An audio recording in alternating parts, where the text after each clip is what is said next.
Legends, I am giving away 2 copies of Dragonflight. It is only available to NA and Oceanic users, unfortunately, no EU gifters. One winner is going to be picked from the comments section on YouTube, and the other one is going to be given away via Discord. So to give yourself the best chance, make sure you comment on the videos, make sure you come and jump in the Discord. Okay, so looking at the MDT that we're going to be using in today's Lower Karazhan run.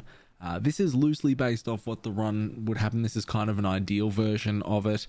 This is a run from Quasi that I've been able to borrow. I haven't had a chance to do a high-lower carry yet, so I borrowed one from Quasi. This is a plus 22, and I've basically just modeled their route because this is something that I wanted to do and pass on to you guys anyway, as it's a fairly common route that was used back in Legion days. So to start off, the key's going to start, we're going to invis this first Forlorn Spirit here and move up. You can hug the right wall sometimes, or the left wall, sorry, and get past. However, invis pot or belt, as long as it works, safest option. Coming into here, going to go left, going to pull this padding philanthropist with these patrons into this infiltrator pack. With any of these pulls, split them up if you like. Don't think you have to copy what's on the MDT. Split the pulls up, play to your comfort levels. You know, play to what's in your group as well. If you don't have stuns, as many kicks, split things up, be comfortable. So we're going to do this double pull. We're going to wheel back to the right, and we're going to do this double pull here. Then going to drop down, then going to do this big triple pull here, which is really dangerous. So again, if you're not comfortable, don't do that. Break it up single, single, or double, single. Going to drop down into the chambers, going to do the opera event. Now there are 3 opera events: Wicket, Romeo and Juliet, and Westfall Story. I will make video guides for every boss fight, and I'll put them up as I get through Lower Kara myself. Today though, you're going to see Westfall Story. Once Westfall Story is done, you're going to pull all of these mobs out here. Now you can do this in whatever order you want. Break them up, big, small. Do note, if you fight them over the edge of the stage here, things like Throw Glaive and that and other abilities will pull the mobs under. If you are going to pull back into all this room, ensure you sort of go into the corners here for a bit of extra room and a bit of extra safety. So you're going to make your way through here, pulling the Infiltrator, pulling Zolgamux here. Then you're going to run down. Now we're going to do here is we're going to do, you can split this into 2 pulls as well. You can literally tag these in line of sight. You can bring them all the way back up into the corridor as well, and then you can just sort of go these mobs, and then you can finish the infiltrator pack off by yourself. The big thing is you want to leave these pack of backup singers in the corner here. Reason being is once these are dead, you're going to run into these backup singers and die. When you die, it's going to take you back to the entrance, obviously, so you're going to spawn back here. Instead of coming out and going right again though, you're going to go left, and you're going to come around to the guest chambers. Now when you go into the guest chambers, it's actually going to take you into the banquet hall, so you're actually going to run out sort of up here. What you can then do is drop down into Morrow's room. Now this saves having to fight some of the most dangerous trash like the ushers and things like that. It gets you out of that, same as having to deal with a lot of the Firelands portals because we skipped that heavy backup singer pack. So this way, clear through Morrow's, again, doing your comfort levels. I'll explain what all the mobs do down here. So we're going to clear down here until, we're going to clear this whole room out, and then we're going to clear until Lust is back up. Once Lust is back up, you're going to fight Morrow's. Then you're going to finish off these packs around here if you haven't already done them. This pack here, you're going to pull when you come up the stairs again to go to Maiden, because you'll hug this wall and you'll just pull this pack as you go through the doorway here. So after Morrow's, we've killed whatever we've killed, we're going to come down the stairs. We're going off towards Adamant. So towards Adamant here, again, pulling this with whatever comfort level you are. This pull here, I would highly suggest not double pulling with the Journeymans and the Apprentices and things like that. This can be a really nasty double pull, so I would probably split it up. The horses aren't too bad. Again, play to whatever your comfort level is. We clear all this around Adamant, we do Adamant, and then we're going back up the stairs to the banquet hall. So up the stairs here. If you've cleared all this stuff, cool, run around on the wall, pull this pack through there, up the stairs. So we've come up the stairs here. We're going to do the servant and these guests. We're going to kill these. Again, whatever order you want to do this. Valet has to be killed. It's at the door. These guests don't do a lot, so you can kind of pull these into this infiltrator pack with no problems. And that takes care of all their bounty stacks. Then we're going to move into the corridor here for Maiden, and we're going to invis pot all the way down the corridor to Maiden here. Now the problem with this is this obviously gives you no wipe recovery if you don't wipe on Maiden. So the answer to that is just get good. However, if you want wipe recovery and you want to kill these mobs down here, you can absolutely do that. Take some of these mobs out in the hallway. This trash is quite dangerous, to be honest. If you really wanted to, if you didn't want the 6% from Zolgamux, you could very well take a lot of this trash here and here for Zolgamux out, and then you could play this down for a wipe recovery.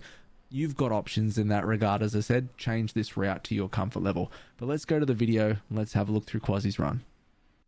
Okay, so we are in the 22 Lower Karazhan here of Quasi's run, and I'm going to walk you through this. So starting off here, the idea was to either hug this left wall hard or invis pot through. Now, unfortunately, something happened, whether it was a belt or something like that failed, and the Forlorn Spirit ends up being pulled. If this happens, just continue to run it to where you're going. There's a fair bit of travel time between that mob, if it accidentally pulls, and the next double that they're intending on doing when they come in and go left here. If this does get pulled, or if your group or a pug just doesn't want to waste an invis pot on one mob, or if they can't get around it, make sure that you're kicking the Soul Leech cast. It is a heal. You obviously don't want that to go off. Coming in, going left here and pulling this double pack with the Infiltrator, and then you're going to go back to the right after this, remember. Now the mobs in these packs are special patrons, they do jack all basically. The Philanthropists are the interesting ones though, as they do these little red swirls on the ground. So if I go back here for a second, just in case you haven't seen this sort of stuff before, the Philanthropists cast Penny from Heaven, and these are these little red swirls on the ground. So as you can see, if there's a lot of stuff going on, this is actually really hard to see. They also, some of them hit really hard as well. Like the mobs in here are pretty batshit crazy. So you need to watch these red swirls, as they will absolutely wallop you as well. And they melee quite hard as well. The throw coins they'll cast, you can see here, throw coin hitting for 67, 68k in the space of a couple of seconds, or not even a second. It's pretty crazy, and things can spiral out of control really quick. So yeah, just know it happens even to the best of players. You can obviously get back up here. They've recovered this pull. Philanthropist, so that's the left side cleared now. Pennies from Heaven, you can see they're going to come out again. You can try and stun these, lock them down as best as you can, but otherwise just dodge those swirls on the ground. But the throw coins will really hit the tank rather hard. So that's the left side done. Now we're going to go to the right side. So you can see here, padding patron. We're going to take this patron and we're going to move into this next Infiltrator pack here. Now, as I said, if you really wanted to, if you're breaking up pulls, you could take this pack and start moving downstairs. However, there's a triple pull coming after this that is really dangerous, hence the reason not dragging down. You can see the Philanthropist there, getting a Pennies from Heaven started. Stun goes off, stops that cast, taking down the Infiltrator. Now, if you haven't had any interaction with Infiltrators, and I should have mentioned that on the first one, sorry, the Infiltrator has a couple of abilities to be aware of: Vampiric Claws, Nightmare Cloud, and Carrion Swarm. Vampiric Claws hits you for large shadow damage, and it heals for 300% of the damage dealt. So you want to use DR here to stop that shadow damage to make that heal minimal. The Nightmare Cloud is a purple cloud that will sleep you if you move in it, and Carrion Swarm is a big frontal. If you get hit by it, it reduces your healing received by 50%. For 10 seconds. So here comes this triple pull here now that they've moved downstairs. What's happened is Quasi's actually farming back Dancing Rune Weapon, because as I've talked about in a lot of videos, there's no glory or giant ball sack in going into some big pull if you don't have cooldowns to survive. If you've planned a triple pull but you don't have the cooldowns for whatever reason, something's gone wrong beforehand, there is 0 point in rushing into that pull, because you've got to do it. If you don't have the cooldowns to survive, you'll just brick your key. So just be aware of that. So big triple pull here, as I said, not something that I would recommend. You've got a lot of Pennies from Heavens to dodge in this. The Philanthropist will be hitting hard with throw coins. There's uppercuts in this as well from some of the mobs, which are just heavy melee hits, but just be aware of that. So clearing up all of that and moving down into Opera now. Now remember, Opera is going to be 3 different events. In this one, it's Westfall Story, it can be Romeo and Juliet, and it can be Wicked as well. And I will make videos to cover all of these off. You can check back on the channel for, in the next week or so. I'll probably hopefully have them up. Hopefully.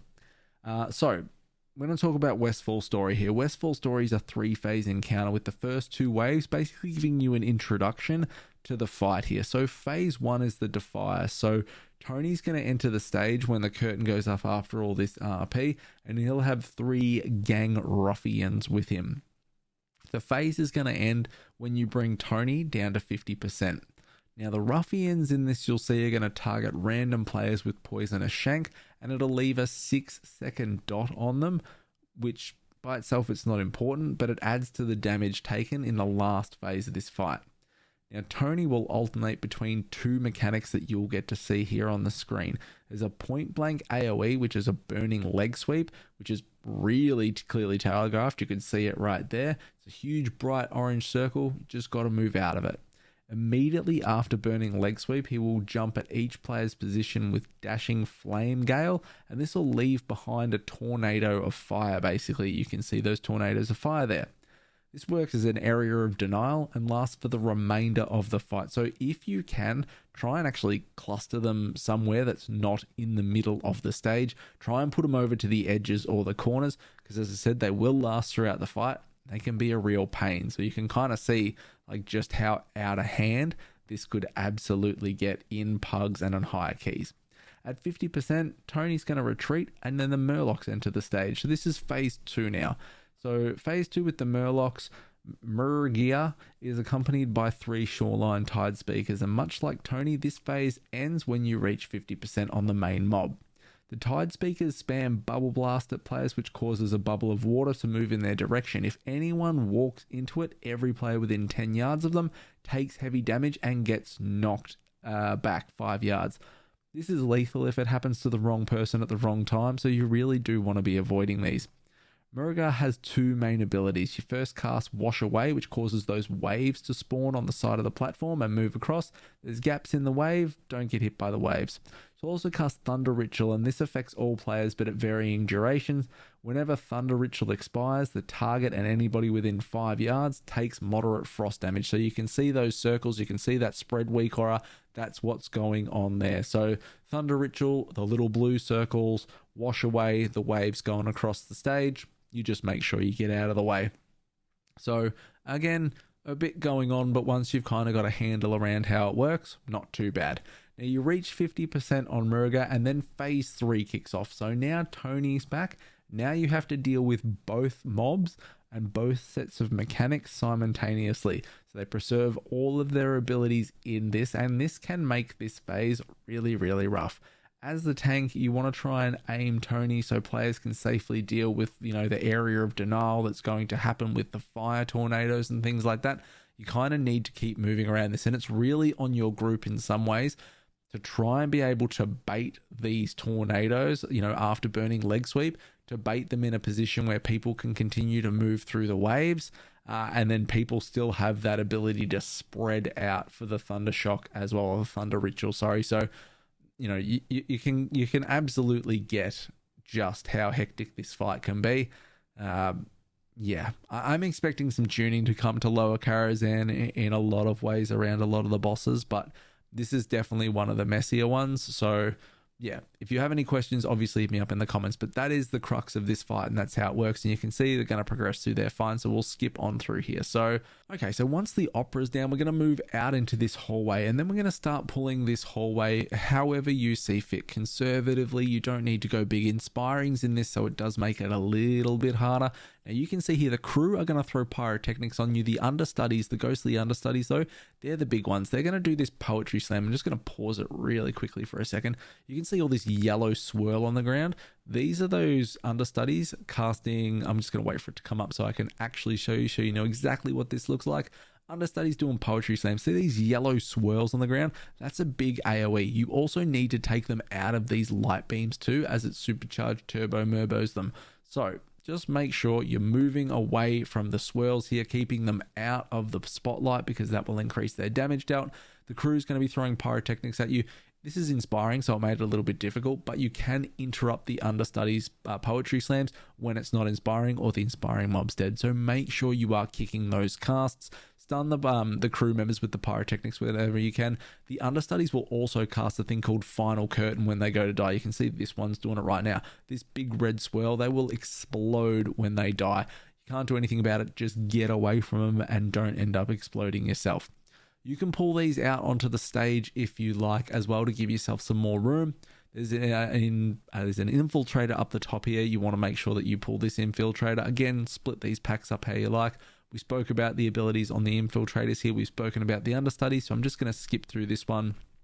And we're going to move to Zalgamux, which is the next one. So taking this pull has been chained into Zalgamux here.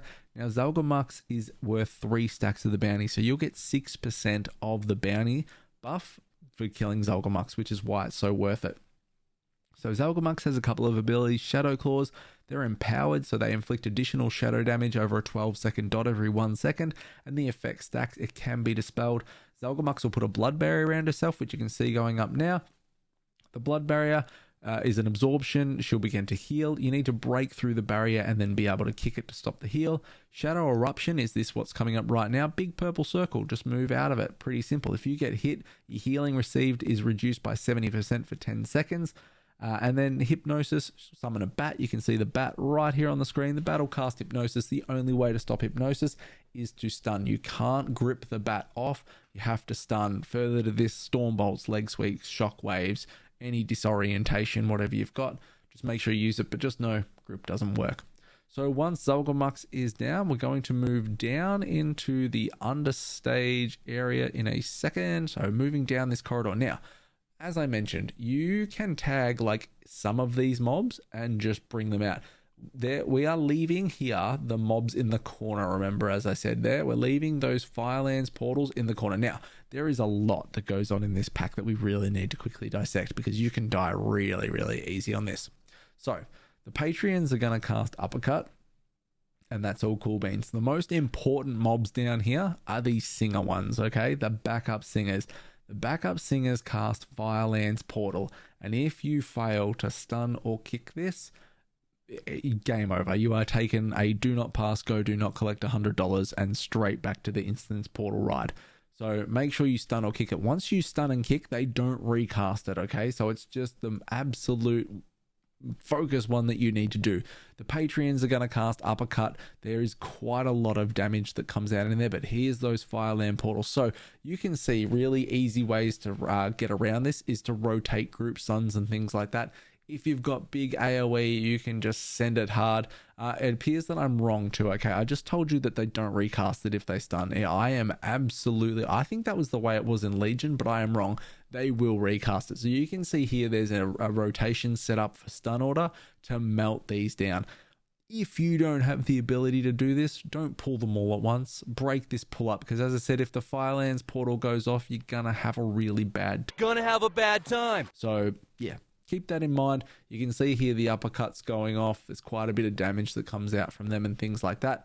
But that pack's done. Infiltrator's dead. Running into this pack in the corner here, which is the other Patreons here, and just going to die. So dying here, ASAP, sit down, turn your back, whatever you got to do, and you're going to go back to the instance portal. Now remember, we're going back to the instance portal, but we're not going out and we're not going right. We're going the other way, okay? So release, back out, and to the left now. So we're running down around here and we're going to go through the door, and it's going to take us onto the balcony. That is Moro's room, the banquet hall here. So moving out, and you can see, just in case you've never seen this before, I'm not fast forwarding so you know exactly where to go. This is a really pug friendly route. It takes care of a lot of the crappy mobs that you have to face. Out here onto the balcony, and then we can just drop down. Dropping straight down into here, we got an infiltrator pull with a warden and these guests. Now, there's a little bit going on here, okay? The guests are going to cast Searing Pain and Immolation, and they're also going to throw dynamite at people in your group. The big thing, however, is that warden, that arcane warden. They will put 2 massive purple circles around players via an ability called Volatile Charge, and this goes, as I said, on 2 players, and they need to spread well out. When the debuff expires, they explode for damage around them, and they leave a purple swirl on the ground that you don't want to get hit by. The explode hurts a lot though if people don't get out. You'll also pick up this skeletal waiter through this that you can see fighting at the moment. The skeletal waiter, it pats like in and out of the kitchen sort of area. These melee quite hard. They also cast Brittle Bones on the tank. This is a curse that increases all damage taken for 10 seconds. It needs to be decursed if it's possible. If that's not possible as the tank, be prepared for a pretty large damage spike coming your way. You'll need to pull all of this room before you engage Moros. So you see there's another infiltrator in here. There's 3 or 4 wardens in total, I think, in here. But basically the goal is you want to clear until Heroism's back up, because you want to use Heroism on Moros. The attendants in here as well that you'll be fighting, they'll fire off shadow bolts at random players. They'll also cast an ability called Shadow Rejuvenation. You want to kick this. If Shadow Rejuvenation goes off, it heals all nearby allies for 8% of their max health for 12 seconds. The Spectral Retainers, they'll cast shadow bolts, and they'll also fear. They'll cast a fear that you want to make sure that you're kicking as well. But as I said, you know, you can see here Shadow Rejuvenation on the attendants there. There's 2 casts. That heals 8% for the mobs around them. You really want to try and make sure you kick that. Oath of Fear on the retainer there. That's the fear that I was talking about, making sure you're kicking them. Here are these big circles from the Warden that I was just talking about, that volatile... What was it called, guys? Volatile Charge. So you want to make sure you move. There's that purple swirl that goes off after it and explodes again afterwards. A lot of deadly trash in here. Pull to how you're comfortable with. You definitely do want to do some pack, though, on top of the Arcane Warden. There's no real way to separate the Arcane Wardens by themselves. So we're going to get this pack down, and then Heroism is going to be up. So we'll just wait here, and I'm going to talk you through Morrows and sort of what happens here. So it would have been 2 traps. They've already been picked up. There's 2 traps over here on the wall. Anybody can go and pick them up. You don't have to be some special class to go pick them up. And they look like this. See this little trap under here that's already been trapped? They look like this. So they're over here on the corner, on the wall. Run, pick them up. You got 2. You're going to trap 2 of the 4 mobs. Now there's 4 mobs always with Moros, or 4 guests, we'll call them, for propriarity's sake. That's not even a fucking word. We just say there's 4 guests, okay? So this always changes. There's 6 possible guests that can be up here. And I'm just going to walk you through what the 6 guests can do. So Lady Berrybuck casts Empowered Arms. It's a super fast cast and it's pretty lethal if it gets off. Lord Darius throws a Blade Storm at the location. It's just like a whirling Ravager. Baron Druga permanently Blade Storm, so he just spins around with a Bro Storm. Lord Ference casts a super telegraphed, extremely wide, large frontal cone attack called Willbreaker. It gets hasted as well by Dinner Party, and I'll talk about that in a second. Baroness Miltzpe, or however you say it, spams an Arcane Blast. Can be really hard to move, but also the most deadly one is casts a Mana Drain, which if it's not interrupted will drain your healer's mana like in the space of 5 seconds. And lastly, Lady Vondel will spam Spite, but can also heal Morrows with a healing stream if Morrows drops below 40% whilst she is active. So they're the 6 mobs that can be. Now you can see we got 4 with Morrows here because it's always 4. We got Miltzpe, Ference, Darius, and Druga. So again, here, Miltzpe is the Arcane Blast and the Mana Drain. Ference is the giant telegraphed Willbreaker, big super frontal. Darius is throws the Ravager, and Druga is the Bro Stormer, okay? So you can elect to trap whichever one you like. The point is you're going to kill one at a time with Morrows. So pick up the trap, go throw the extra action button and aim at one of these, or you don't even have to aim it. Just click on the mob, press the extra action button, it goes and traps. If you've got another trap class, you know, like a hunter, for example, here, you can use a trap. So 2 traps go out that are available here, and then a hunter trap goes out. And then as DKs, the super amazing advantage is we can use Death Grip to pull down. By using Death Grip, we don't have to worry about breaking any CC. It's beautiful. So we can Death Grip the mob that we CC down. It insta-pulls Morrows to us. Bob is your uncle. Now, elected to pull Ference first here. Now, remember, Ference is the giant Willbreaker. It's a huge, huge frontal, and it's going to come in a second. There it is. Look at that bad boy. Just get out of it. That's all you can do. Morrows, throughout the fight, is going to vanish and put Garrote on somebody. Just be aware, it's a bit of damage that your healer will have to deal with.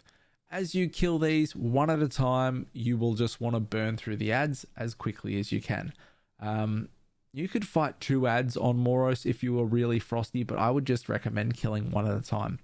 Now, what's really important is to not funnel Morrows as hard as you can. You need to make sure that you kill the ads. At 60%, when Morrows reaches 60%, he will purge, cleanse all forms of CC. So all CC is gone once Morrows hits 60%. So it's really important to burn through the ads here.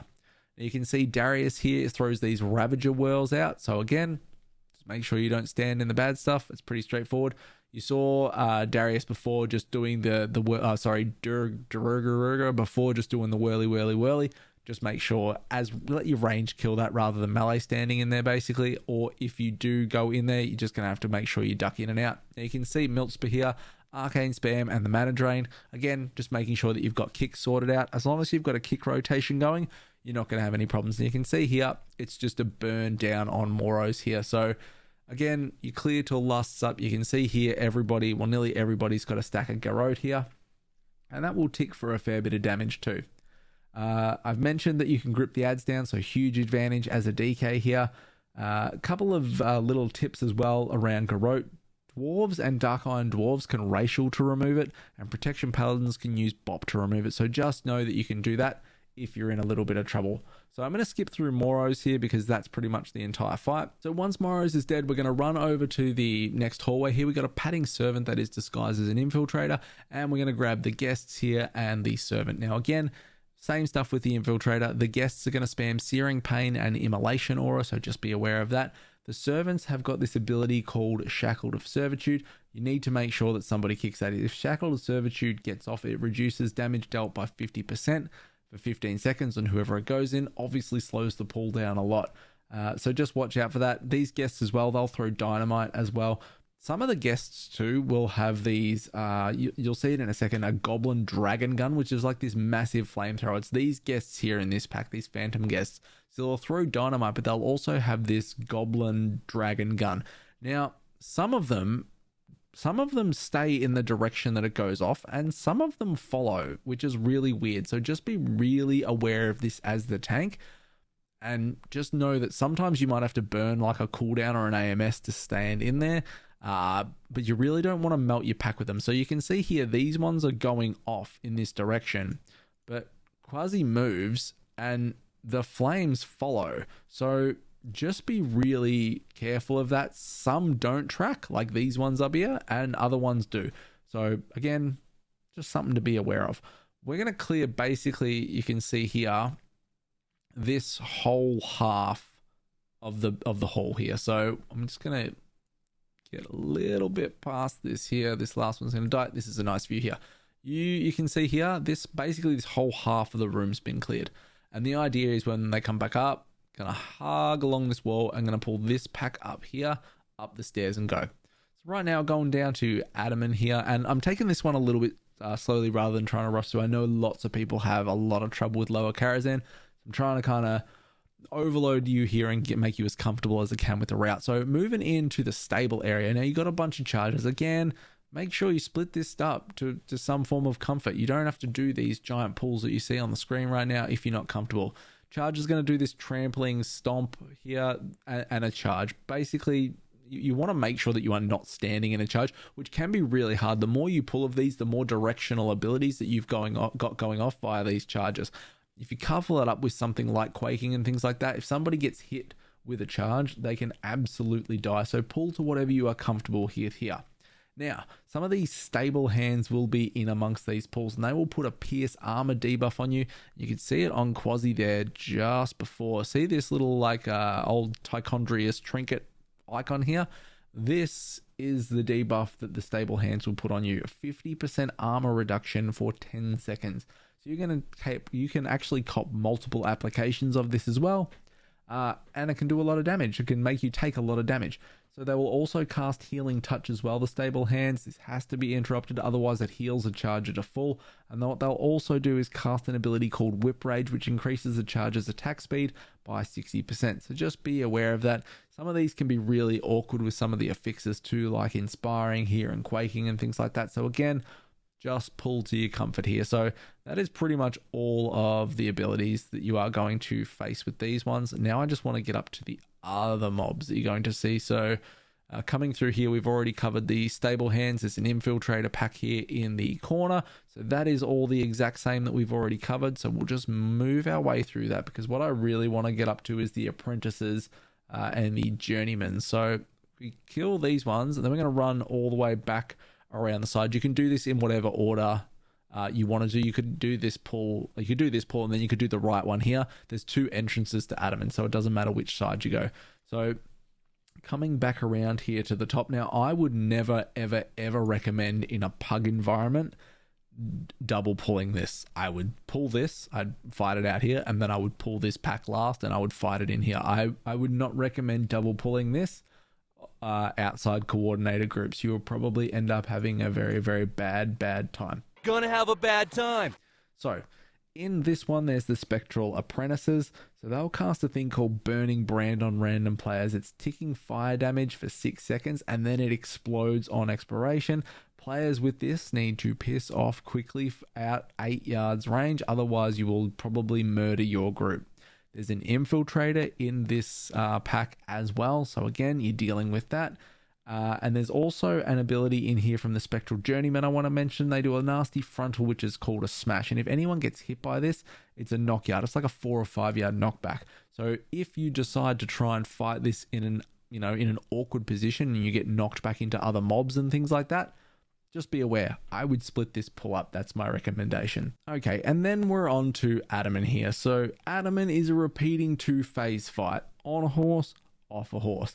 And when Midnight reaches 50%, he'll dismount until he manages to regain health again. So Midnight 50%, Adamant gets off. Midnight will regen health. As soon as Midnight hits back to 100% health, Adamant will jump on Midnight again, and you will recycle throughout these phases. Okay, so what I want to start with covering off is the dismount. So actually what I want to start covering off is fully phase 1.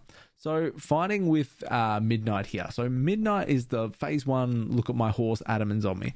So every 30 seconds, Midnight is going to cast this really crucial ability called Intangible Presence, and it affects every player in the group with a moderate permanent dot. But one player will have a purple ghost around their character model, and that person needs to be dispelled. If they're not, bad things happen. However, there's a weak horror that makes this super easy, and I'll put it in the description. Midnight will be casting Mighty Stomp and Stamp, and Adamant will lunge with a mounted strike while he's on the mount. It's not too much of a worry. The biggest issue here is the Intangible Presence. So, I'm going to show you what this looks like really quickly. So, Intangible Presence comes out here. You can see all these dots coming out. Beauty of the weak horror here.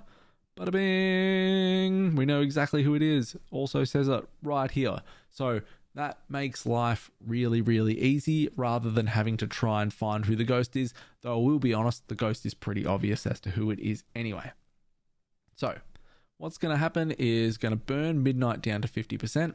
As soon as Midnight hits 50%, we're into phase 2, which is off the horse. Now, this gets a little bit mechanically demanding until you understand the pattern. And then once you understand the pattern, it becomes ridiculously easy. So, what's going to happen here is 50%, Adam is going to jump off the horse, Midnight's on his own. Midnight's unattackable through this. You're not worried about Midnight, you're worried about Adamant. Now, once Midnight is at 50%, Adamant jumps off and the horse will run to a point around this encounter space. It'll run out, it will then turn, and it will cast a frontal. The frontal is always aimed with Adamant in the middle of it. Okay, it will always just run to an edge, turn around, cone at Adamant, run to an edge, turn around, cone at Adamant. So I'm going to show you right here, and then you're going to be like, oh my god, it's so easy. So here it comes, runs out to the edge, turns around, big frontal at Adamant. Oh my god, runs to an edge, here it comes, turns around, frontal at Adamant. Easy peasy. So now you're not stressing about that anymore. All right, so let's talk about what Adamant's doing through this phase. So Adamant's got 2 abilities through this, Mortal Strike and Shared Suffering. Here's Mortal Strike winding up right now. You can see there's a cleave icon or a parrot with a steel beak. So, Mortal Strike is a cleave. It will hit everyone in front of Adamant. Do not point Adamant at your group and do not let people stand on you. If anyone gets hit by this, it's 50% reduced HP for 10 seconds, which you are likely going to cop. However, you can parry this. And I just made a parry video on this channel that you might want to go and watch because it might save you getting hit by Mortal Strike. What a plug! Okay, so anyway, that's what goes on here. So you can see Mortal Strike's winding up here. A parry doesn't happen, and 10 seconds of 50% reduced, HP 106k health here. So that's a bit awkward. Now, the second ability is Shared Suffering here, which is coming up right now. Now, there's this massive sort of purple sort of whirly that will go out, and there's this giant arcing ability here. Now, everybody needs to come and stand in this. If you try and solo this hit, you will die. The damage is split by those who come and stand in it. Now, your group, as I said, needs to come and stack in. However, on weeks like this world where it's quaking, this can be absolutely terrible. So you can see here, people try and stack in to share the damage because you'll die otherwise. And then big bada boom, really unfortunate, you get hit by quaking. Now, this phase ends with Adamant as Midnight is around, regenning health. So you can see here, Midnight's at 99% health. Once Midnight hits 100%, Adamant jumps back on and you recycle. However, coming back into this recycled phase, you will have Spectral Charges to deal with. Spectral Charges are these blue spectral horse lines that will come from either end. They will intersect. However, there is always a gap, and they will come from all different sides. So you can see they will line up on two sides, come across. Then the other two sides will line up and they will come across. This can be really awkward. Just make sure you pre-plan your gaps that you're going to move through. There is always a gap through this. Now, on top of this, you will still have Intangible Presence to deal with as well, so you need to be watching that. After this, Midnight to 50% again, Adamant dismounts. You're trying to burn Adamant down for that, you know, further and further again that you did. You've still got Midnight running off to the corner and casting Mizar, which is, again, that big frontal, which is always going to go over Adamant, so we're not even worried about that. You've still got Shared Suffering that people need to stack in for. You've still got to face the Mortal Strike away as well. And then again, when Midnight reaches full 100% HP again, Adamant will jump back on. You'll do your Spectral Charges again. You'll have your Intangible Presence to deal with. So you can see that coming out here again. And then you'll go back into the Adamant phase again. And it's just a rinse repeat of all this until you manage to kill Adamant. So I'm going to skip through all this now so we can get moving, because been going for a while. One thing I will say too is when you kill Adamant finally here, this is important, Midnight will enrage. So Midnight, once Adamant dies, will enrage. This means that the stomps from Midnight will actually deal quite a bit of damage. So just be aware of this. You'll be taking quite a bit of damage. So you can see here the enrage here on Midnight. The stomps, the mighty stomps, didn't do as much before, really start to hurt now. So the higher these keys go on Tyrannical, you really want to have some form of cooldowns to make sure you can burst Midnight down really quickly, unless your healer is really comfortable with it. So once Midnight is down, we are zooming up towards Maiden now. So we are nearly at the end of this key. So running up these stairs here, remember we've cleared all of this sort of banquet, ballroom, large, roomy area, the grand ballroom, that's what it is. Got a padding servant here, a little bit unfortunate. If the padding servant's not there, don't pull it, absolutely skip it. But unfortunately, it was just there as Quasi was running up the stairs. Hugging this wall, we're going to pull these guests here, and then we can just move around hugging the wall up the stairs, or can fight them there. Now, I'm not sure if the attendants here accidentally get pulled. Don't need them on the MDT that is in the description. You can absolutely just hug the wall and move around here. They don't. So cool, hugging the wall here. I'm going to move around up the stairs, and this is where we're going to pull the last bit of trash that the group needs before invising all the way to Maiden. So 11% needed here. Again, remember you can change percent areas if you want to wipe recovery to Maiden and things like that. So servant here, guests, inspired, we can double, you can break these up, you can do whatever you want. You're going to need that valet at the door. There is a guest disguised as a infiltrator over there, and there's also one more infiltrator as well. Talking about some new mobs in here, the valet's a new one. They'll cast a demoralizing shout, same as warriors. Just make sure you kick it. I've spoken about the mobs with the infiltrators, so all of this is really the same. You've dealt with all of this before. Now, if they wanted to, and they decide to pull more for the sake of getting another boon, if you actually wanted to, you could skip a boon in here and hit flat 100% as well. It just depends if you want to go like 2 or 3% over for the sake of another boon, which may very well be worth it. So you can see there's another pack up here where the infiltrator is. That's where you could get another stack if you want, which, Quasi and that elect to do. So 100% getting this last boon here, fighting through all these mobs. So this room's basically been cleared out except for the ushers up the end, because we don't want any of the usher business. Ushers are horrible mobs. You don't want to fight them if you can avoid it, generally, especially in pugs. So you're going to move into the corridor here, and then it's just a straight invis all the way up to the last boss Maiden here now. As I mentioned, you don't have a wipe recovery in doing this, but the alternative to that is that you could take mobs out and you can clear down this corridor. But Maiden, once you kind of have a hang of it, I don't think it's that bad of a boss. It's quite simplistic. It's just got punishing mechanics, I guess is the best way to put it. So here is the final heroism. You'll always be using Lust or Hero on Maiden to finish up. So a couple of things with Maiden. So we'll get well fed and then we'll get into the fight here and I'll walk you through what's going on with Maiden to make sure that you're equipped for it. So you and your party members, they need to make sure that you are kicking Holy Shock, okay? So Holy Shock, you don't really want any of these to get through. You really want to have a kick order set up. If you get hit, you will gain stacks of Holy Shock, and as the damage in this encounter is holy, you have a pretty strong incentive to not let it stack up, otherwise you're going to get hit really, really fucking hard. Now the debuff will also last for the entire fight and is particularly lethal if you get targeted by a Holy Bolt, so you really do want to make sure that you are kicking these.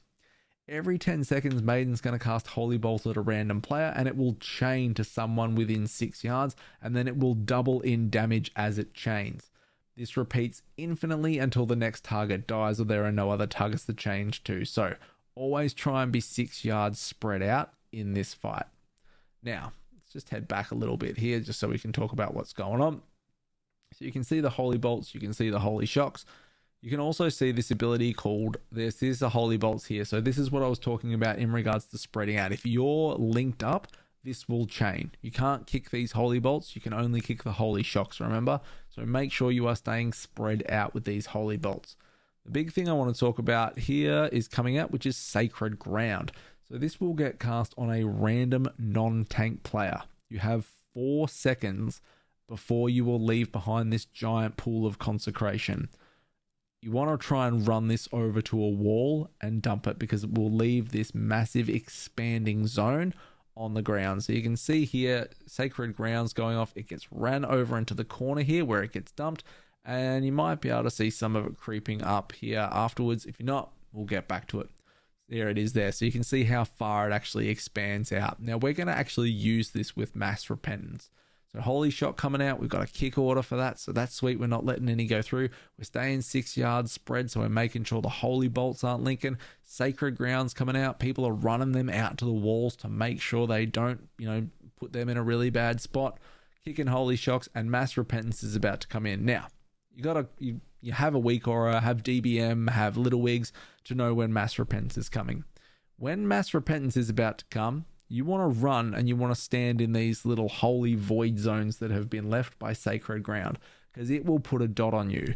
And what happens is when Mass Repentance gets cast, the dot will break you out. So you can see here, running into the void holy Sacred Ground zone puts a dot on you. Mass Repentance is about to go off. This ticks, breaks Mass Repentance. Easy peasy.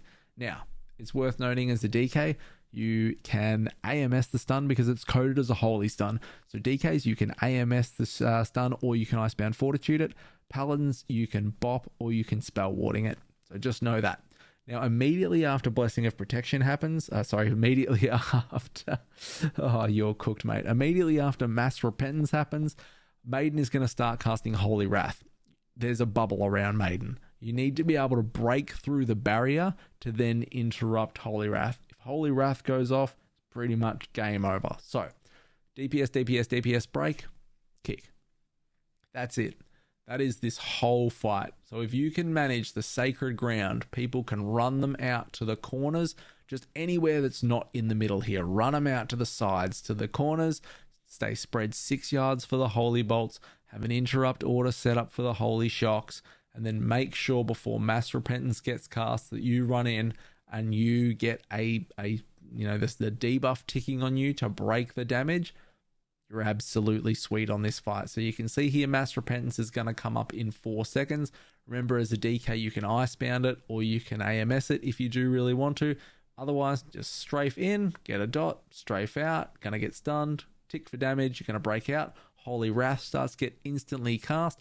You do is going to burst through the shield. You do need to have some damage to burst through this shield to make sure somebody has some form of cooldown or damage rolling to be able to break through the shield. Otherwise, you will be in really big trouble. There is quite a lot of damage going out here with the Holy Bolts, even staying spread. So just be aware your healer will be under a fair bit of duress as well. And that is pretty much it. So hopefully this gives you a lot of confidence in Lower Karazhan. I tried to be as thorough as I could and really cover off stuff. If you have any questions left, hit me up in the comments below. Make sure you check out the other dungeon guides on the channel. Like, comment, subscribe. Thank you so much to Quasi for letting me use his video. I appreciate you all. See you next time, fam.